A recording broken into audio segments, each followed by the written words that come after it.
1971 में बांग्लादेश के गठन के साथ ही पाकिस्तान और बांग्लादेश के बीच में एक कड़वाहट हमेशा से रही है। लेकिन अब खबरें ऐसी आ रही हैं कि पाकिस्तान आर्मी बांग्लादेश में किसी प्रोजेक्ट के तहत वापस जाने की प्लानिंग कर रही है। क्या ये महज एक कॉन्फिडेंस बिल्डिंग मेजर है या इसके पीछे कोई बड़ा जियोपॉलिटिकल गेम है? क्या इसमें चाइना भी इन्वॉल्व है और भारत के खिलाफ क्या पाकिस्तान और बांग्लादेश की जो अंतरिम गवर्नमेंट है यूनुस के अंतर्गत जो बनी है और चीन, क्या इन तीनों की कोई मिलीजुली साजिश है? 1971 का वो साल किसी को नहीं भूलता है। बांग्लादेश की आज़ादी और उसमें भारत का अहम रोल पाकिस्तान को हमेशा से चुभता रहा है। पाकिस्तान आर्मी की बर्बरता, ऑपरेशन सर्चलाइट के दौरान लाखों लोगों की मौत ने इस रिश्ते को कभी न सुधरने वाला एक जख्म बना दिया है। लेकिन अब करीब 50 साल बाद क्या बांग्लादेश पाकिस्तान के बीच फिर से एक ट्रस्ट बिल्ड हो रहा है? क्या भारत को इस जो ये ट्रस्ट बिल्डिंग है इससे सतर्क रहना चाहिए? इसी को आज हम इस वीडियो में समझने का प्रयास करेंगे।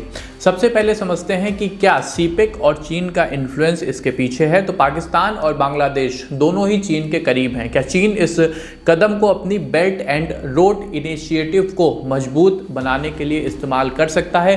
क्योंकि बांग्लादेश और पाकिस्तान दोनों को चाइना लंबे समय से फंडिंग कर रहा है, पोर्ट्स बना रहा है, बड़े बड़े इंफ्रा प्रोजेक्ट वहाँ पे वो लगा रहा है। तो कहीं ना कहीं चीन इसके पीछे, चीन का हाथ माना जा रहा है। और चूंकि अब शेख हसीना भी बांग्लादेश में नहीं है और जो इस वक्त वहाँ पे सरकार बैठी हुई है वो क्लियरली भारत विरोधी है। तो अगर चीन इसके पीछे है तो भारत को अभी से अवेयर होना पड़ेगा। इंडियन फैक्टर की अगर बात करें तो पाकिस्तान और बांग्लादेश के रिश्ते आज तक सुधरे नहीं हैं और उसमें कहीं ना कहीं एक बड़ा स्ट्रेटेजिक कारण भारत भी रहा है, क्योंकि बांग्लादेश का निर्माण ही अपने आप में भारत की एक बड़ी स्ट्रेटेजिक जीत मानी जाती है। बांग्लादेश चूंकि पहले पाकिस्तान का हिस्सा था और पाकिस्तान से टूट के ही बना है, तो ये जो इंडियन फैक्टर है इसमें कहीं ना कहीं ये भी इन्वॉल्व है। और जब से 2014 से मोदी सरकार बनी है तो इंडिया अपनी जो उसकी फॉरेन पॉलिसी है उस पर फ्रंट फुट पे हमेशा रहा है। तो ये देखने में इंटरेस्टिंग होगा कि आने वाले कुछ साल, अगले 2 से 3 साल, अगर वहाँ पे भारत विरोधी सरकार बांग्लादेश में रहती है तो इंडिया इसको कैसे टैकल करेगा। डोमेस्टिक इमेज बिल्डिंग, पाकिस्तान की मिलिट्री अपनी घरेलू इमेज भी सुधारने का प्रयास कर सकती है, कर रही है, या फिर जिसमें यह दिखाया जा रहा है कि वो अपने दुश्मनों को भी रीच आउट करते हैं, वहाँ पर भी जाते हैं, क्या कहते हैं, आर्मी के जो ऑपरेशंस होते हैं, जो उनके अभियान होते हैं वो साथ में करते हैं। तो कहीं ना कहीं पाकिस्तान की आर्मी अपनी इमेज सुधारने का भी एक प्रयास इसको माना जा रहा है।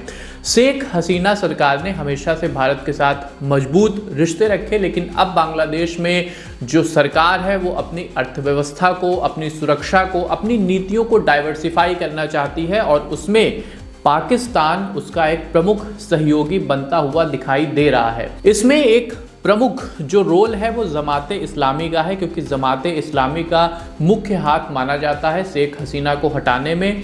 तो कहीं ना कहीं एक जो इस्लामिक आइडियोलॉजी है वो भी बांग्लादेश और पाकिस्तान को आसपास ला रही है। चूंकि ये जो डाइवर्सिफिकेशन है इससे बांग्लादेश की अर्थव्यवस्था को क्या फायदा होगा, मुझे क्लियरली लगता है कि चूंकि पाकिस्तान खुद ही अर्थव्यवस्था के स्तर पे गहरी दिक्कतें झेल रहा है तो वो बांग्लादेश को कोई बड़ा बेनिफिट नहीं करा पाएगा। पाकिस्तान सिर्फ एक लिमिटेड इंगेजमेंट के लिए बांग्लादेश से अपने जो बायलैटरल उसके रिश्ते हैं वो बढ़ा रहा है और वहाँ पर वो अपने जो उसके डिफेंस के इक्विपमेंट्स हैं, डिफेंस की उसकी स्ट्रेटजी है, अपने जो पोर्ट्स हैं उसको वो मजबूत कर सकता है। डिप्लोमेटिक बैलेंस की अगर बात करें तो भारत के लिए ये बेहद संवेदनशील समय रहेगा। उसे बांग्लादेश को हर हाल में अपने पाले में रखना होगा। चीन पाकिस्तान नेक्सस के लिहाज से, जैसा मैंने शुरू में कहा, अगर पाकिस्तान और बांग्लादेश के बीच में संबंध बेहतर होते हैं और उसमें चाइना अगर मुख्य भूमिका निभाता है तो ये तिकड़ी कहीं ना कहीं भारत की फॉरेन पॉलिसी के लिए सरदर्द बन सकती है। तो दोस्तों, अगर हम निष्कर्ष की बात करें तो ये मामला सिर्फ एक आर्मी की वापसी का नहीं है, ये साउथ एशिया के पावर डायनेमिक्स में भी एक नया मोड़ ला रहा है।